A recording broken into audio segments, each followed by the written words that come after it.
Last night, just before I went to bed, I wrote something in one of my notebooks. It was really important to me at the time. Maybe not so important to me at this moment, but at that moment it was very important. So important that I, scrambled to find a pen so that I would not lose this amazing thought. And what this amazing thought was is really more of a cute little way of phrasing a somewhat unoriginal thought, which is knowledge is not power. Information is power. Knowledge is powerlessness. What does this mean? Well, knowledge is power is a common saying. It's one of those automatic default truisms that people fall back on. Knowledge is power. Well, information is power. 2 plus 2 equals 4. That's knowledge of a sort, sure, but it's a rather banal knowledge. It's a base knowledge. It's a knowledge of fact, things that are discernible, things that either fall into one category or the other, false or true.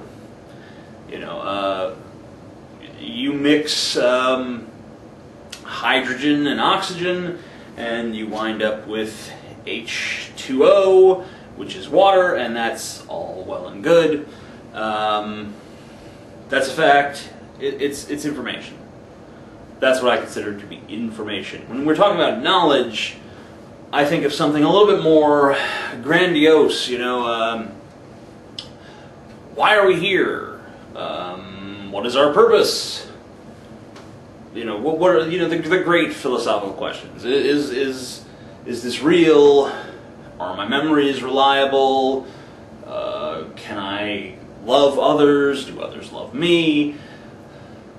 All of this stuff. It doesn't really empower you, though. It's all, no matter what your answers to those questions ultimately end up being, if indeed you have any answers at all, it doesn't really empower you. It's a matter of finding what we call humility, but what's really just, the admission of powerlessness, the admission that we are small and insignificant. And when I mentioned, when I equated in my last video small and insignificant, people said, "Oh, well, just because something's small doesn't mean it's insignificant." But we're small, not just in size in comparison to the universe. We're small in significance to the universe. What do we matter? We don't matter. Of course, we're the only barometers of the idea that anything matters. We are the deciders of all values because nothing else in the universe cares about values. Nothing else in the universe is capable of caring, that we know of. There might be civilizations out there that are having similar thoughts that we've had, but we don't know about them, so let's not posit their existence before we've actually seen them. For all we know, life is extraordinarily unlikely, so unlikely that it's only happened once, and that is on this planet. And even if life is likely, that doesn't mean intelligent life is likely. Remember that of all the millions, if not billions of species that have lived on this planet, only one reached this level of civilization. Only one learned how to build video cameras and create YouTubes and sit around and wax philosophical about this kind of shit. Just us. So evolution doesn't normally take this path. It only took it once. One fucking time. So yeah. We don't know. We might not be that likely. We might be alone in this universe. We might be the only creatures who make value calls, who make, who decide whether something is worth something or whether it's not. And I've totally lost track of what I was originally saying, but I think it had something to do with knowledge, with some sort of a epistemological quandary, and I'm making a vague line of distinction between information and knowledge, And, to get back to that, I think the difference between information and knowledge is that information is trivial, but important. And I know that seems contradictory because it is. But it's trivial in the sense that cosmically it means nothing.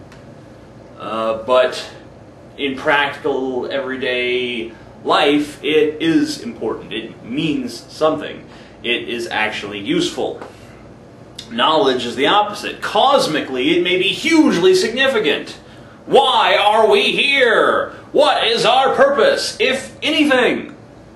Do we even have a purpose?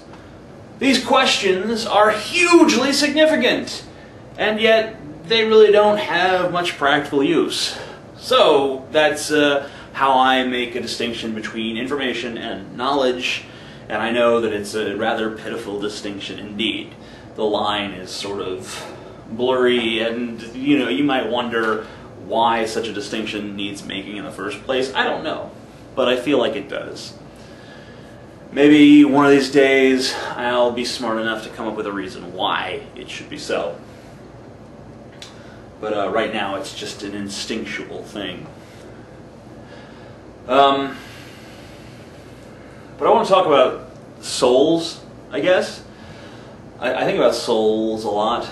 I want to talk about what I think the soul is. And I know that a lot of the atheists are wondering, what the fuck's he talking about souls? What is this soul shit?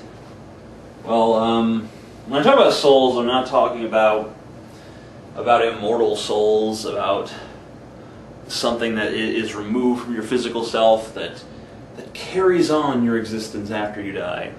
Somehow it memorized, the idea that there is a soul is fucking ridiculous. An immortal soul, it's absurd, okay? You are this.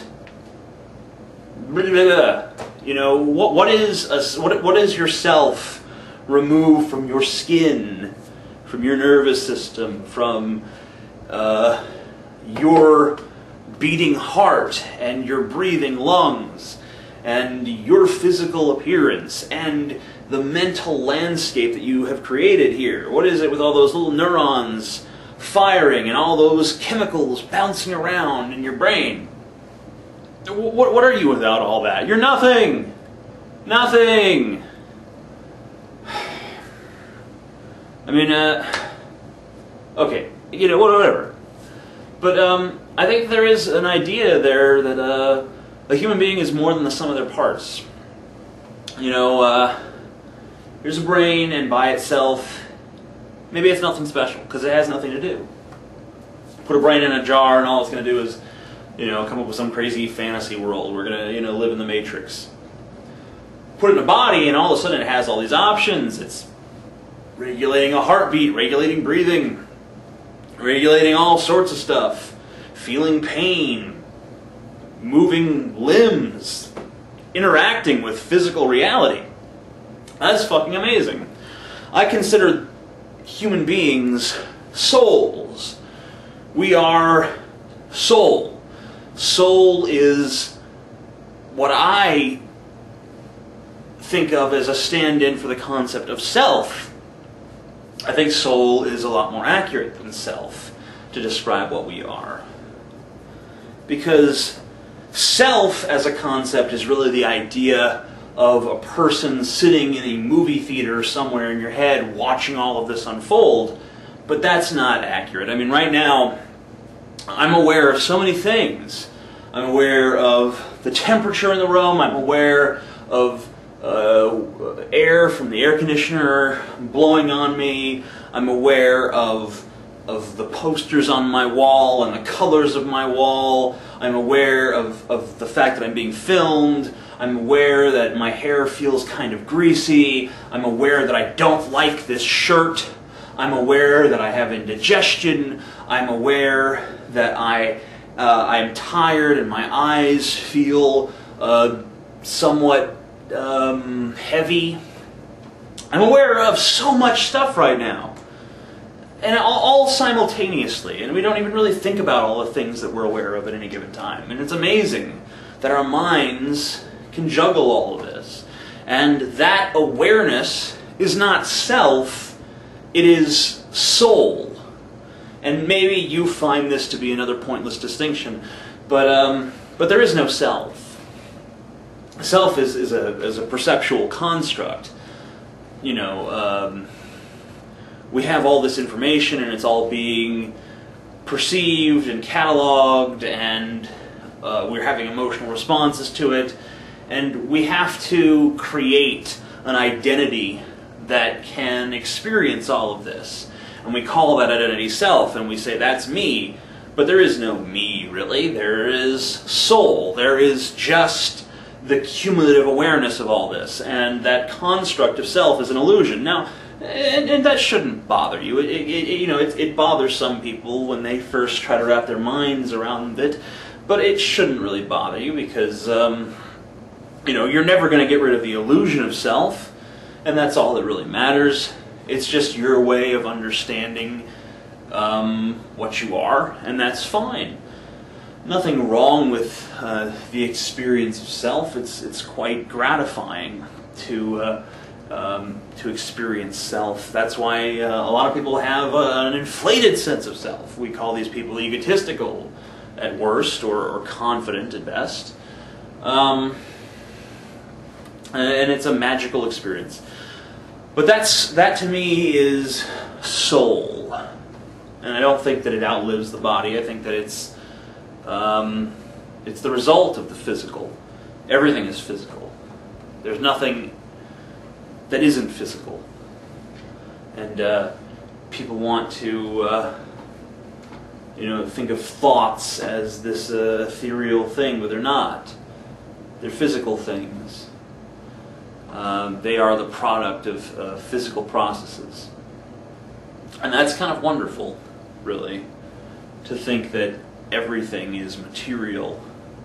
And it's not a cynical philosophy. It's not something that should be depressing. It's something that should make you feel really good, because when you look up at the night sky and you see the stars, they're made of material, and so are you. The earth beneath your feet, that is material, and so are you. Not just your body, but your thoughts, your mind, your consciousness. That is material. Psychology is a physical science. Isn't that sort of beautiful? I think it is. Look, philosophy is a physical science at this point, or it should be. Isn't that wonderful, though? Doesn't that just make you feel so connected with everything around you? You are, not in some magical and hippie-ish we are one sort of way, but in a very concrete way, a way that's actually tangible. I think that's a beautiful thing. But I'm pretty tired, so I guess that's all I have to say for tonight. But I like talking to you guys. You guys are alright.